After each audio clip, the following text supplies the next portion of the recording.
কি হচ্ছে রে ভাই?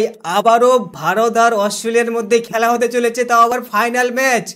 আন্ডার 19 ওয়ার্ল্ড কাপে ভারত আর অস্ট্রেলিয়ার মধ্যে ফাইনাল ম্যাচ আবার হতে চলেছে। বড় দলে যখন খেলা হয়েছিল সেই সময় ভারত কিন্তু অস্ট্রেলিয়ার সামনেই হয়েছিল এবং অস্ট্রেলিয়া কিন্তু ভারতকে হারিয়ে দিয়েছিল। তখন কত রকমের কন্ট্রোভার্সি হয়ে গেল, কত রকমের ট্রোল হয়ে গেল, কত রকমের ব্যাপার হয়ে গেল অন্য দেশের সাথে সাপোর্টকে নিয়ে অনেক কিছু। তবে কি সেম পরিস্থিতি আবারও দাঁড়িয়ে যাচ্ছে, কেননা অস্ট্রেলিয়া আবারও চলে যাচ্ছে ভারতের সামনে। এবার যদি ভারত হারাতে পারে তাহলে কি হবে রে ভাই? কেননা ভারতীয় প্লেয়ারদের পারফরমেন্স যেমনটা আমি দেখতে পাচ্ছি, যে কোনো দলকে বেশি সংখ্যক রানে হারিয়ে দিচ্ছে। ভারতীয় প্লেয়াররা ফর্মে আছে।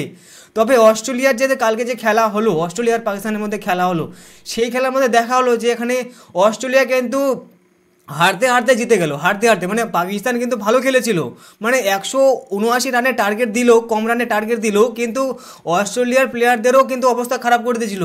9 উইকেট চলে গেছিলো, 9 উইকেট চলেই গেছিলো, বাস 49 ওভারে 9 উইকেটে চলে গেছে। বাস একটা যদি উইকেট নিতে পারতো তাহলে কিন্তু এখানে পাকিস্তান জিতে যেত। তবে যে কোনো ব্যাপার হোক, এখানে কিন্তু অস্ট্রেলিয়া আবার জিতে গেছে। তবে অস্ট্রেলিয়া যদি এখানে ভারতের বিরুদ্ধে হেরে যায় তাহলে তো ভাই বিশাল ব্যাপার, বিশাল একটা রেকর্ড হতে চলেছে। কেননা বড় দল হারাতে পারেনি, তবে ছোট দল এইবার হারিয়ে দিয়েছে। আর আমি আশা করি এবার কিন্তু ওয়ার্ল্ড কাপে ছোট দল অস্ট্রেলিয়াকে হারিয়ে দেখ।